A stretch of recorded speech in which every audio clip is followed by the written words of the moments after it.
Have you ever gotten a family text that starts with, "Hey," and your stomach drops? Not because you don't love them, because you already know you're about to be asked to fix something with your money. If you're tired of being the default bill payer, rescuer, co signer, and financial therapist, today's episode is for you. We're talking money boundaries, how to stop being the family CFO without any guilt, without drama, and without going broke trying to keep everybody else afloat. Let's get into it.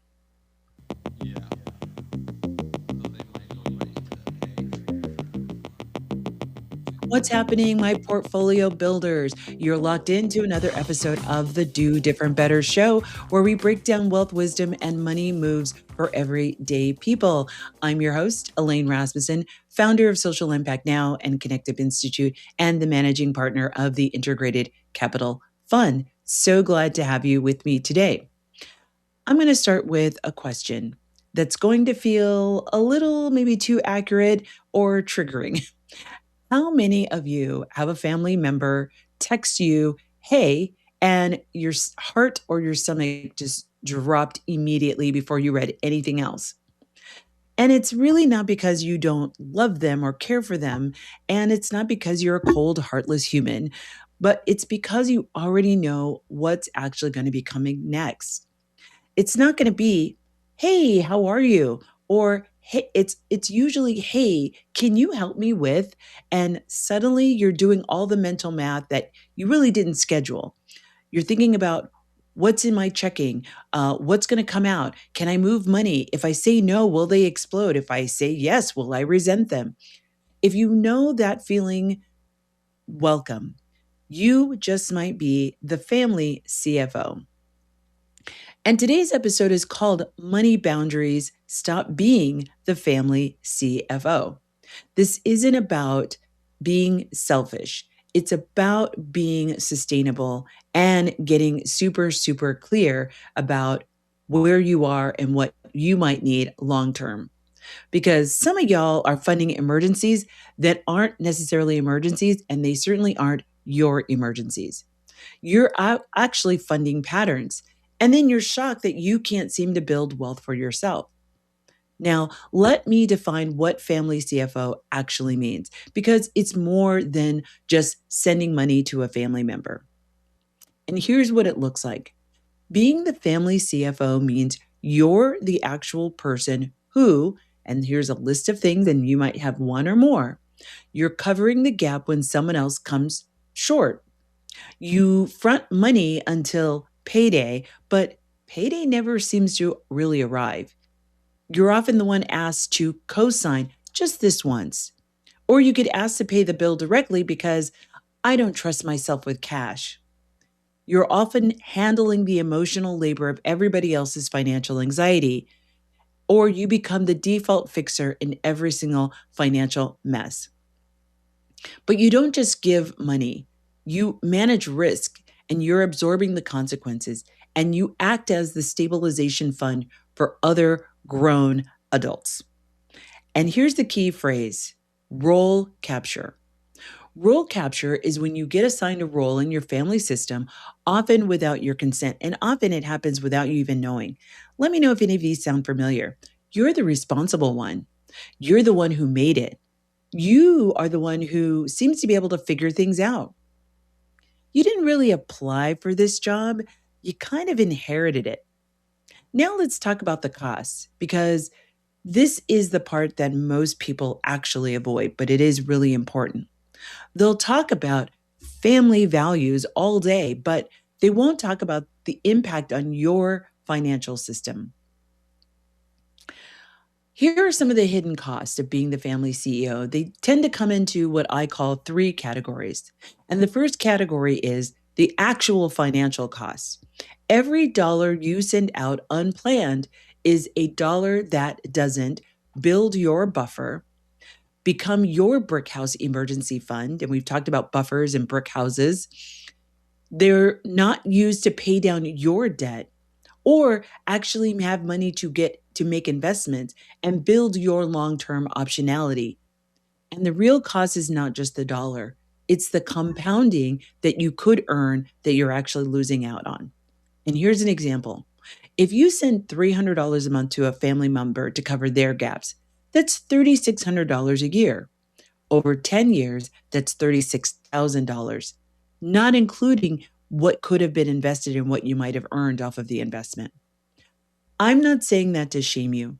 I'm saying that to wake you up to the math because your generosity is being financed by your future. The second cost is emotional. Being the family CFO often comes with a set of resentment, anxiety, hypervigilance, a feeling that you're never feeling like you're caught up. And it's also tension with your partner, if you have one, and it's also tension with yourself, even if you don't have a partner. You can't seem to relax because you're waiting for the next request or the next emergency or the next whatever it is that's going to cost you. The third cost is what I call identity cost. This one is much more sneaky. When you become the responsible one, you become the one who can't have a bad month. You can't be human. You have to be the infrastructure for this everything that's coming.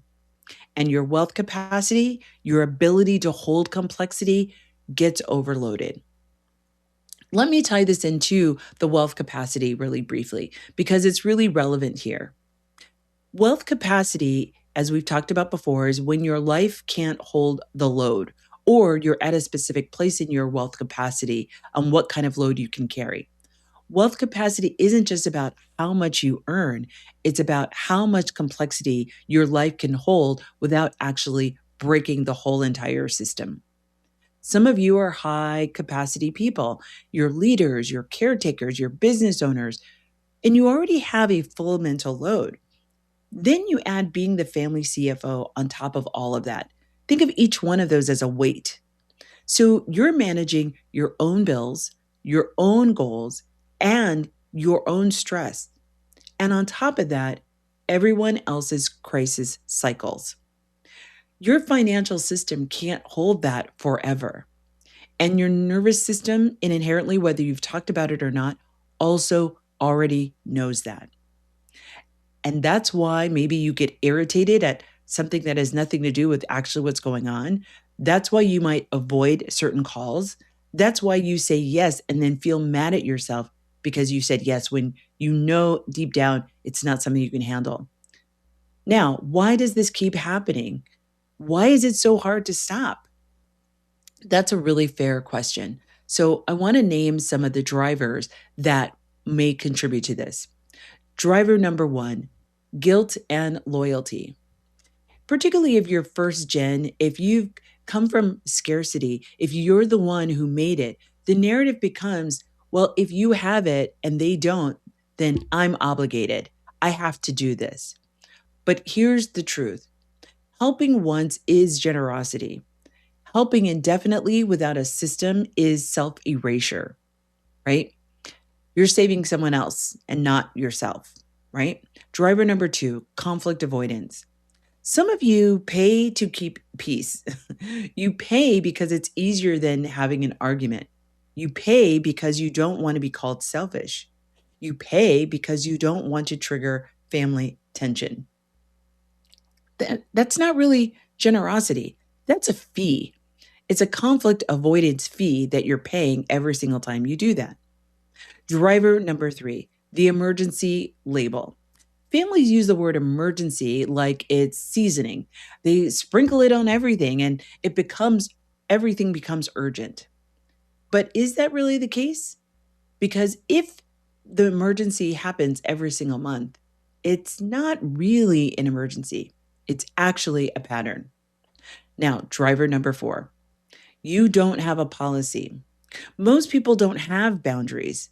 Maybe you've been taught not to have boundaries, either set or unset. They have moods, and moods are negotiable. If you don't have a policy, you will decide in the moment, under pressure, and with guilt. And that actually creates inconsistency, which creates more requests because people see you doing it, and that becomes the norm. Because people feel people can feel when you're not on solid ground. Now, I want you to give yourself a quick diagnostic because you need to know if you're actually the family CFO or if you can just help occasionally.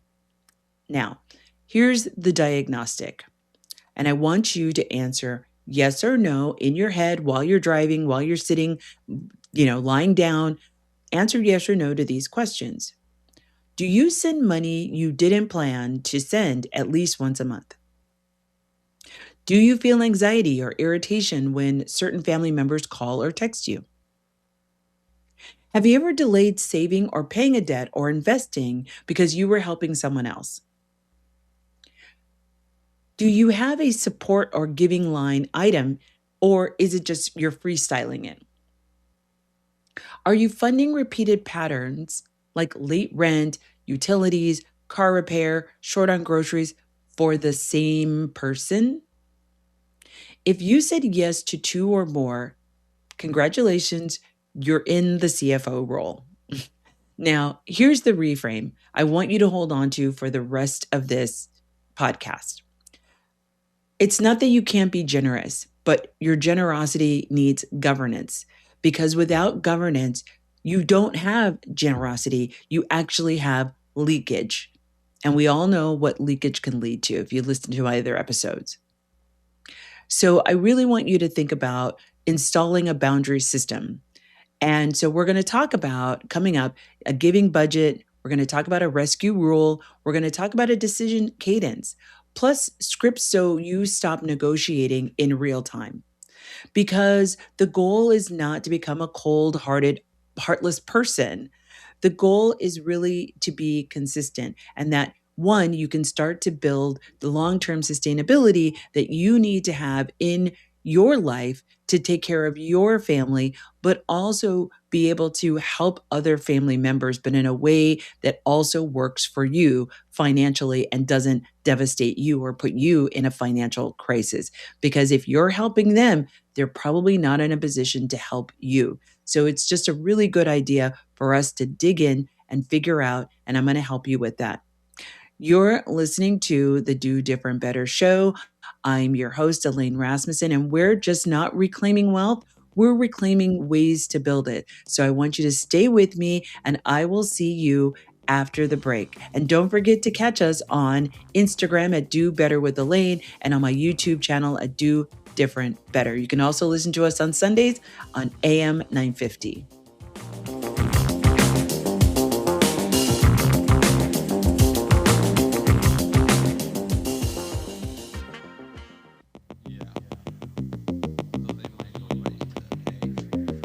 Welcome back to the Do Different Better show. I'm your host, Elaine Rasmussen. And in segment number one, I gave you a quick diagnostic to see whether or not you have become the family CFO. I asked you a couple of questions, and if you said yes to any of them, you're more than likely the emergency fund for everyone else in your family. And once again, this isn't about necessarily wanting to say no to everybody. It's that you have a clear understanding and a boundary of what you actually have the capacity to do to support your family without it being detrimental to your not only current situation financially, but also your future financial situation and your hopes and dreams and investments that you're trying to accomplish. Okay. So now that we've talked about that, now what I'm going to provide for you is we're going to give you a boundary system, right? And it's going to be chock full. So lock in, get your favorite note taking device. If you're listening to this, make sure you bookmark it so you can come back to it and sit and listen to it later if you're driving in the car right now or riding a bike or taking a walk. But for right now, what we're going to do is we're going to get into how do you stop winging it, right? That's what we're going to do. So if you've now figured out that you are the family CFO, you probably have a very good heart, but weak guardrails. So today, guess what? Congratulations, you're going to get some guardrails. And here's the system. And I'm going to keep it really super simple on purpose because I want you to be able to actually execute this. It's what I call the 3-part boundary system. Number one is a giving budget. Number two is a rescue rule. And number three is a decision cadence. We're going to cover all of those things. These three things will change your life because they will remove the need to decide in a guilt spiral or from a place of like emotional dysregulation. So, first up is the giving budget. A giving budget is a monthly amount you can give confidently without destabilizing your household. I'm going to say that one more time because this is the line that frees people. Giving is what you can give without harming your own sustainability or stability. Okay. Now, what you can do if you skip savings, not what you can do if you put it on credit, and not what you can do if it makes you anxious. A giving budget can be $25 a month. It could be $250 a month. The amount is not the point. The point is that it's defined. You have a clear outline of what you're going to do. And I recommend separating this into two different categories. The first category is what I call gifts.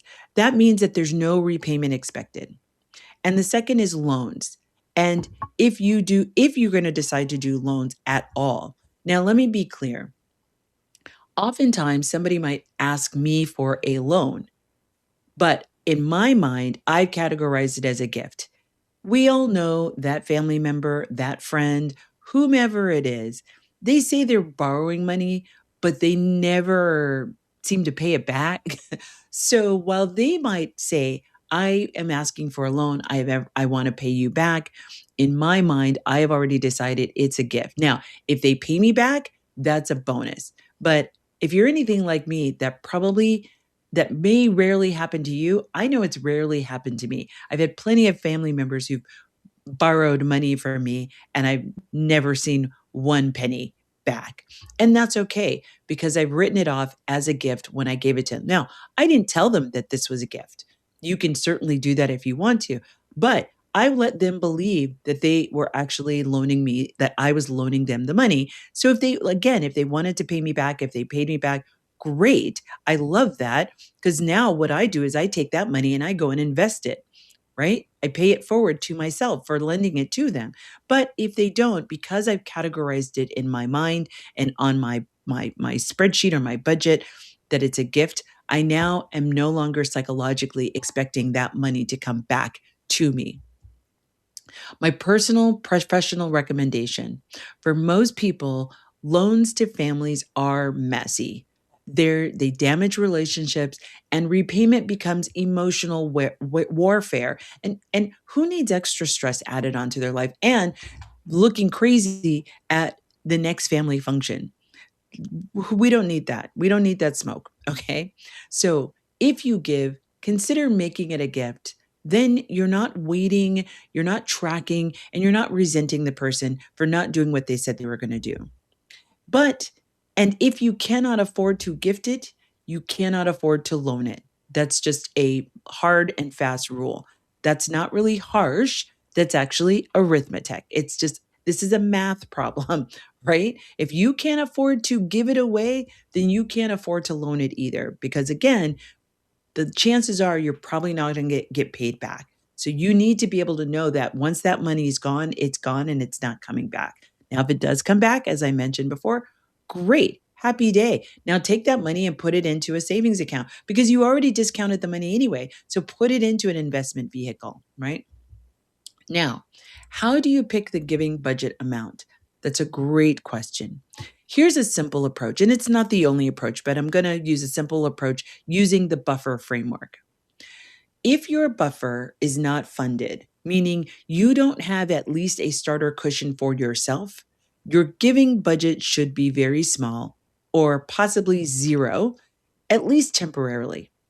If you do have a buffer and you're building towards your brick house, right, then you can set a giving budget that doesn't necessarily slow you down. The goal is your household stability first, then generosity. Because if you collapse, you're not going to be able to be in a position to help anybody anymore. Number two, the rescue rule. This is your non negotiable. Your I don't do this anymore. Here are the three rules to choose from, your three rescue rules that you can choose from. Pick one that fits your life. Rescue rule A: I do not give money if it creates instability in my household. Rescue rule B: I do not fund repeated patterns. And rescue rule C: I don't co-sign ever, period. You might adopt all three, or you might be new to this and your heart is racing and your hands are getting sweaty just even thinking about the fact that you might have to put a money boundary around your life to help protect you from you. That's okay. Then I would definitely suggest just starting with one of these rules and not all three.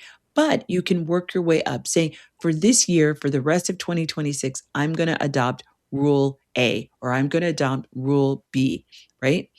Rule C probably doesn't happen that often. So I don't start with that one just because it's easy and you know it's never going to happen this year, right? Maybe start with rule A or B, okay?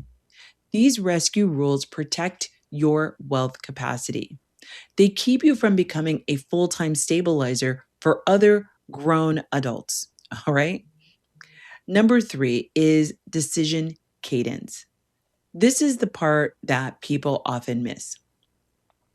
Your family requests feel urgent because you're deciding in real time. You're not giving yourself the space to really think about what's actually being asked of you. Decision cadent means you decide on a schedule. Here's an example.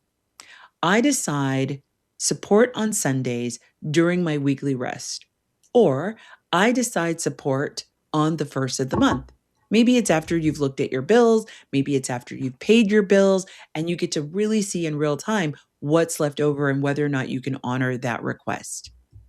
What this does is two things. The first is it removes the pressure to respond immediately, and it gives you consistency. And consistency makes your boundary credible. It allows you to stand behind it and it allows to you to send up a signal for others to recognize it and for they know that you're just not saying this willy-nilly, but that you have actually created a very tight boundary about how you're going to make these decisions. Now, this system doesn't come without scripts. All right. You know, I'm not going to leave you hanging because I realize this might be very, very new to many of you. Maybe many of you have done this in the past and have fallen away from it and you're getting back into it. That's okay. So you need the word to go along with the action. So I'm going to give you the words that are going to go along with your newfound boundary. Because when you're tired or you're triggered, you default to old patterns. So having a script allows you to be able to like, okay, where's my script? Let me pull it out. You might want to even type it as a note in your phone. So I'm giving you the scripts that you can use word for word, or use these word for right now. And then you can cultivate your own language in a way that feels comfortable for you. But for now, I want you to just lean into the process. Now, I'm going to give you some scripts that are short, calm, but non-negotiable. And you'll notice that these are going to be super, super simple because long explanations now start to invite negotiation and you're already in a heightened sense of awareness. So having to negotiate in that state is not going to be beneficial for you. Now, here is script number one, and it's called the pause. The pause, the script goes, let me check my budget and I'll get back to you tomorrow or next week or Saturday but at least give yourself a minimum of 24 hours. That gives you an opportunity maybe to talk to your partner before you even look at your budget, right? It's just something that you can say. You can actually check your budget, which I also recommend, but it's also just giving you a pause to sit with it and see how are you feeling about this request? Do you feel some kind of way about the request? Do you feel some kind of way about the person who's making the request? It gives you a chance to unpack that and it gives you an opportunity to possibly unpack it with your partner or a good friend or somebody outside of yourself to get some objectivity. The great thing about this is you're not saying no, right? You're just putting a pause. You're stopping a panic decision from having to happen, feeling like you have to make it happen and make a decision in the moment when you're being asked, whether it's a text message, a phone call, an email, or in person. right?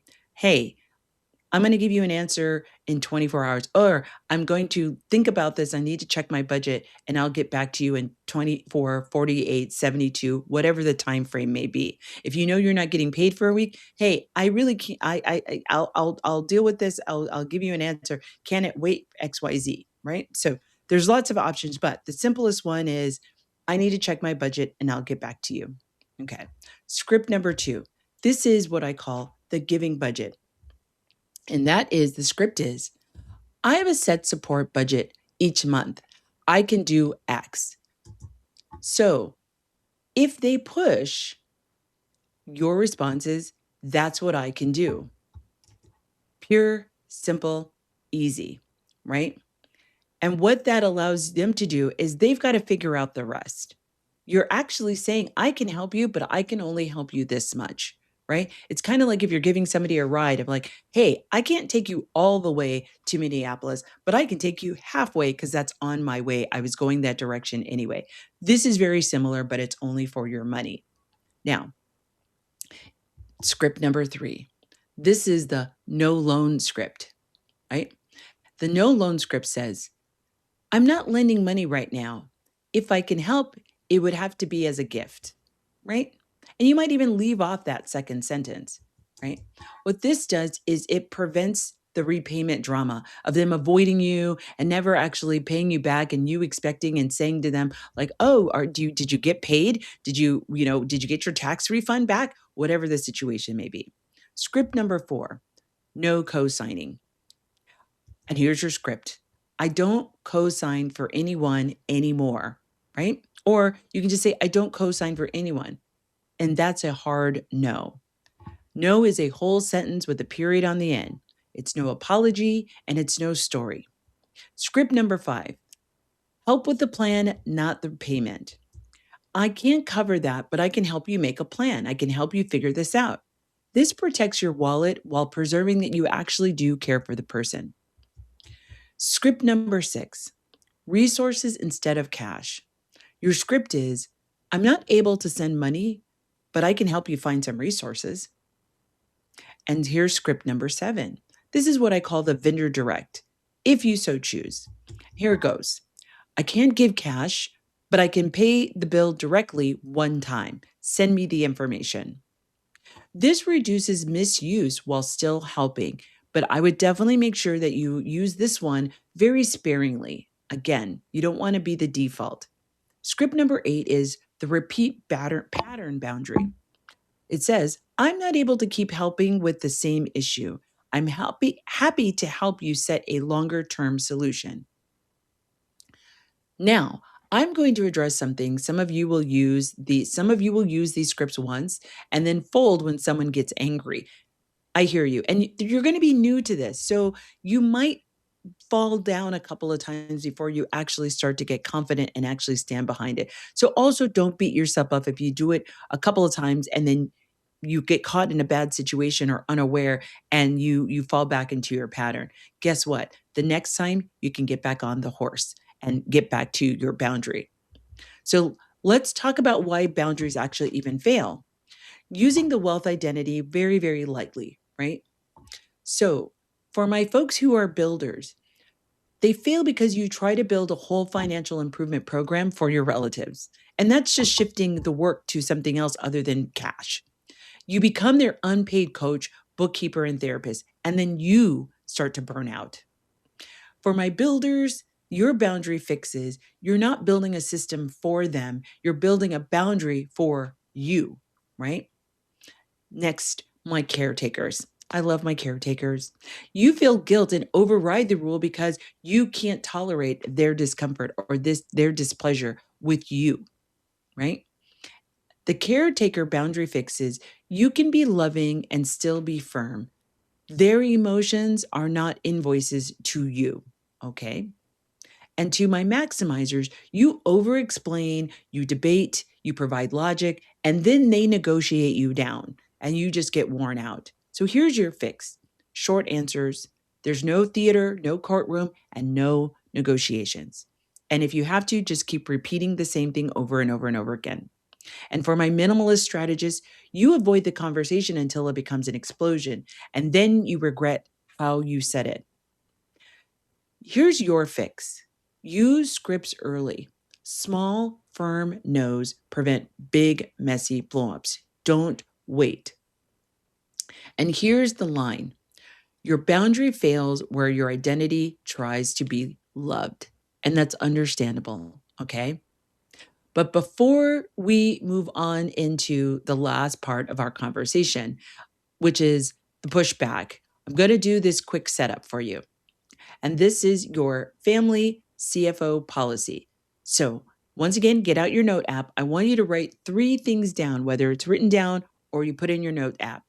And these are 5 things. 1, my giving budget is X amount of dollars a month.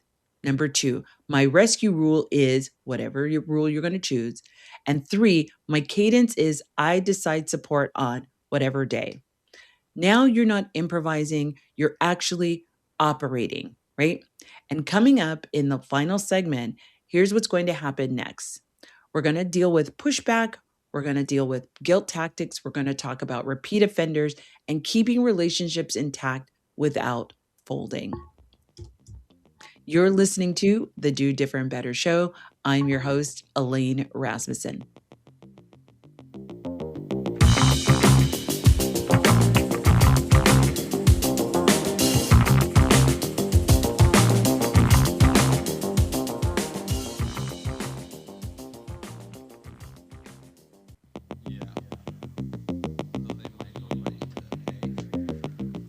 Welcome back to the Do Different Better show. I'm your host, Elaine Rasmussen. We've been talking about in the first segment, we talked about how you possibly became the family CFO and what that meant and what that looked like. And I gave you a quick diagnostic and to understand and see, are you operating as the de facto family CFO? And in the previous segment, I gave you a 3-step rule to be able, a boundary operating system for you to set boundaries around some of these requests, actually all of these requests. And now we're actually going to get into how do you deal with the conflict? How do you actually, because it's not always going to be easy. You're not going to have your decision rule. You're not going to say what your boundary is. And people are just going to be like, oh, they're going to accept it and be like, oh, okay, that's fine. I understand. That rarely happens. Doesn't happen. Because people don't like boundaries, right? Especially if you've been the person who they've been able to get what they want from on a regular basis to your detriment. Now, again, if you have the capacity to do it and it doesn't impact you, this may not necessarily be as meaningful for you, but maybe it is. Maybe you like to get better about that. Maybe you have the means, but you like to actually rein it in a little bit because it's getting a little bit out of control. But now we're actually going to deal with the conflict. So let's be real. If you decide one day to stop being the family CFO, somebody is going to have feelings about it.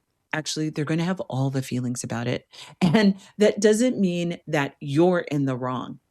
It just means that the old system worked for them and it doesn't work for you. So now what we're going to talk about is the pushback playbook, right? So first thing we want to do is actually normalize what is going on.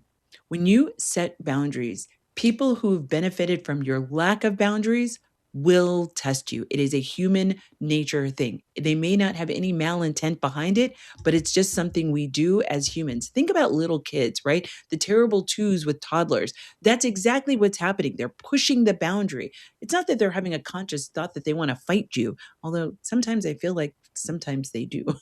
But their whole thing is they want to push the boundary, even though you've set a boundary. They want to see if they can negotiate to get what they actually want. So when we talk about this in as adults, people will say things like that to try you pull you back into the role that you've held for so long. That's their reliability, the role that you've played. Your job is not to win the argument. Your job is to stay consistent. And here are the most pushback lines and exactly the most common pushback lines and exactly what to say to them. So once again, I'm going to give you this pushback playbook. So pushback number 1, you've changed. And here's your response. Yes, I'm making changes to protect my finances, or I'm making changes to protect the financial stability of my family, or I'm making changes because I'm starting to see that I am really getting into a very financially sensitive situation. Any of those will do. Short, it's true, and you're done. Move on. And if the person persists, keep saying it. You just keep saying it. Keep saying, don't change a word. Just keep saying it. Pushback number 2. Must be nice, with a little hint of sarcasm and guilt and shame. Your response can be, I'm not discussing my income. What I can do is X amount of dollars, right? Never debate your earnings. That becomes entitlement fuel for the other person. Pushback number 3. So you don't care about family? Your response can be, I care. And my answer is still no. The line is powerful because it refuses the false choice, right? It's not a choice. It's not necessarily something that you don't have a choice in. And you're exercising the choice. They're just putting it to you as if it's not a choice. It's a default entitlement to that you should be helping them, supporting them. Pushback number 4. I'll pay you back. Your response can be, I'm not lending money right now. And the reason why you want to say I'm not lending money right now versus I'm not able to, because then that leads to the pushback that I just talked about. It opens the door for them to debate your income. And that's not what you want. You want to be able to shut the conversation down. Again, just keep repeating, I'm not lending money right now. No additional sentence is needed or required. They might want one, but you're not going to give them one. Pushback number 5. It's an emergency. Your response can be, I can help you think through options, but I can't provide cash. If it's truly a one-time catastrophe and you choose to help, you can add, I can do X one time, X amount of dollars one time. But the key is one time and a specific amount. And you've got to hold yourself, even if you need to write it down. This person asked for me for this amount of money, and it was for this reason.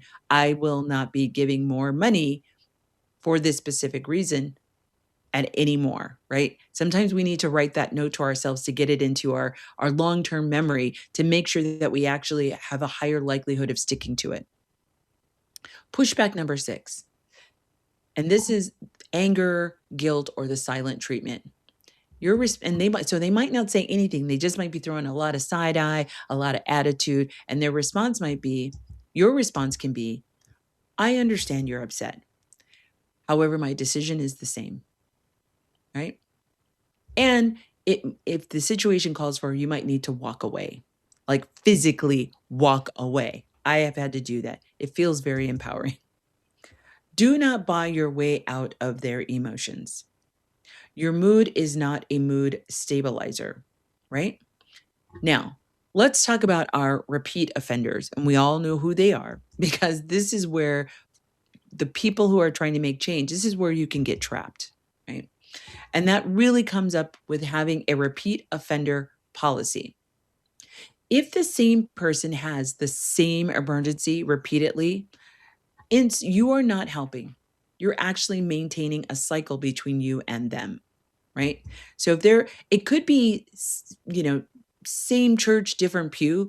Like this month it's the cable bill, next month it's the phone bill, the month after that it's the water bill, the month after that it's the gas bill, the month after that it's a car payment.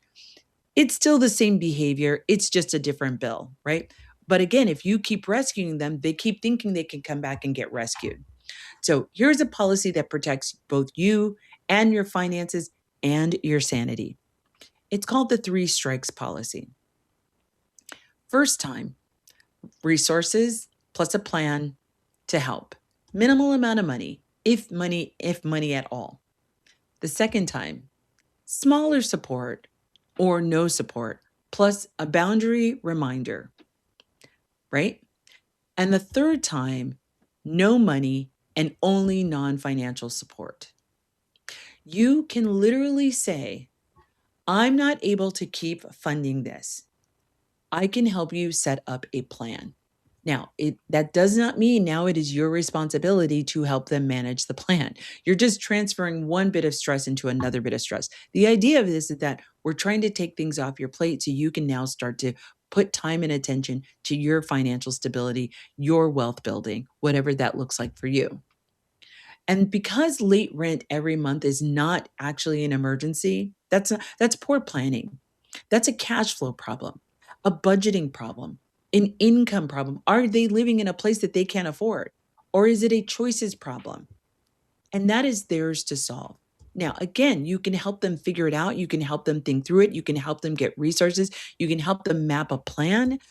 But unless this person is a vulnerable adult or a child or someone who is literally not capable of doing something, and that's a different decision that you have to make.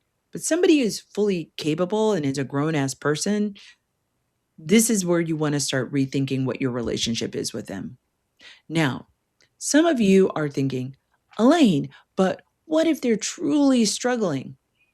Okay, then you support them in ways that don't turn you into their financial infrastructure. Unless you're going to do that and it's going to be time bound. I certainly have told the story in the first episode about my situation. I had a friend of mine. I moved to Las Vegas, and he allowed me to move in with him and his girlfriend and her daughters. But we had a clear understanding. I was moving in for 6 months. I wasn't going to be paying rent, but I was going to be helping around the house. And if I got a job sooner than 6 months, because I didn't have a job waiting for me when I got there, that I was going to move out sooner. And let me tell you, when it was getting to be 6 months and I really hadn't found a professional job, I was working, but I hadn't found a professional job that was in my field. I went to my friend and I said, I want to move out in the 6 months that I promised you that I was going to move out, but here is my problem. I need to borrow $1,200 so I can pay the first and last month rent of my apartment. I will pay you back within a year. I'm going to pay you $100 a month every single month until that $1,200 is paid off.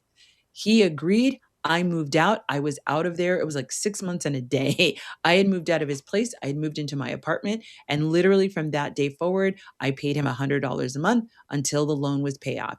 And it was really great because it maintained our relationship. And later came to me and said, "You are the only person in my entire life that's ever paid me back." And that made me feel really, really proud. And it really made me feel good that our friendship wasn't damaged over money, because we had known each other for, at that point, over 20 years. And I certainly didn't want $1,200 to come and break our relationship. So I say all this for you to support the outcome and not the habit. If you choose to help, consider support methods that preserve your dignity, that preserve their dignity and reduce misuse. This can be done by paying the vendor directly. I've done that with family members. I'm like, send me the information. I'll send a check directly to the vendor, or give me your login for, if it's an online payment, I will go in and I will make the payment, but I delete my credit card information or my checking account information, right? Or I Venmo directly to the source, whatever the case may be, is whether it's rent, utility, or some other kind of bill. Here's something else: provide groceries instead of cash.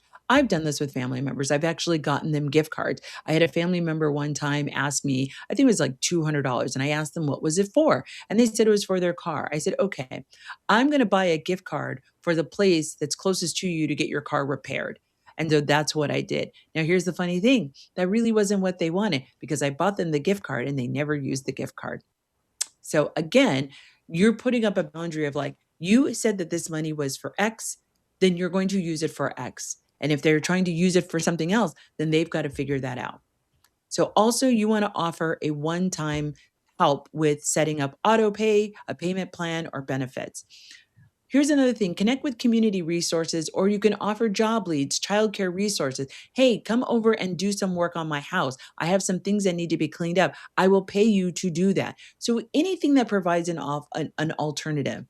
And here's the tough truth: if you're always the solution, they're never going to build their own solution. Now, let's quickly talk about protecting your own household, because this is where the buffer and the brick house actually really matter.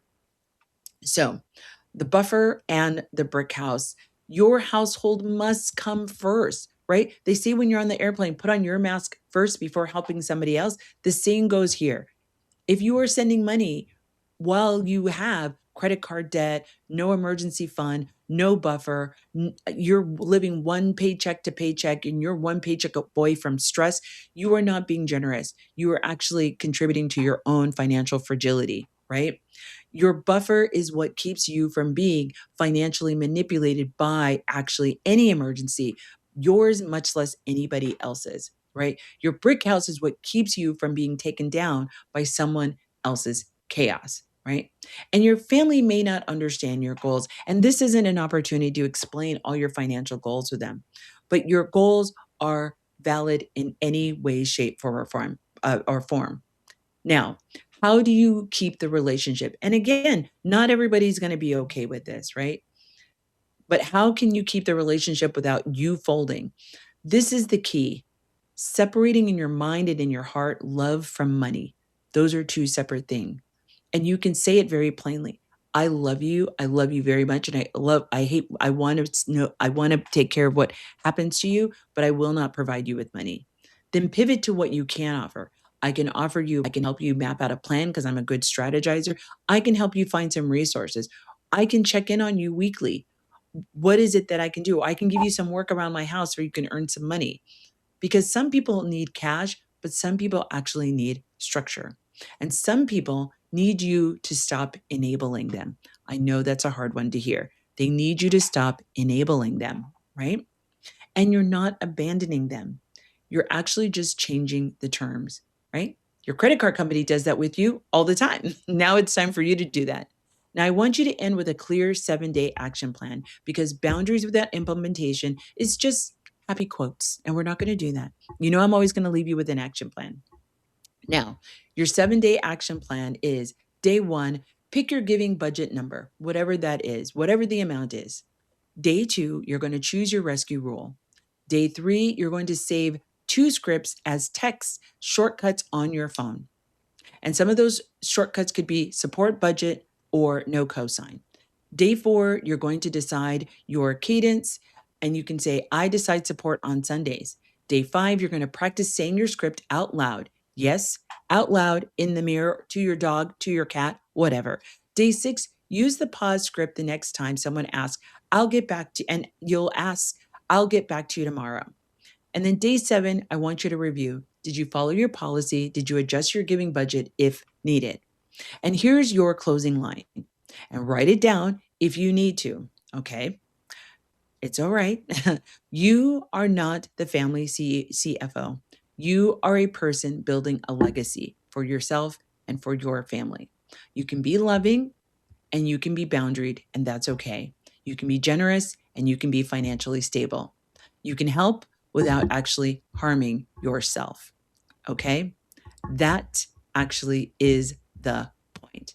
So, thank you for listening and joining me. Check out some of our previous episodes. You can get a full list at AM 950, our radio partner. You can go to Do Different Better on YouTube, and you can listen to this wherever you find podcasts. So great to see you. And next time, I will see you where we talk about helping you do different better.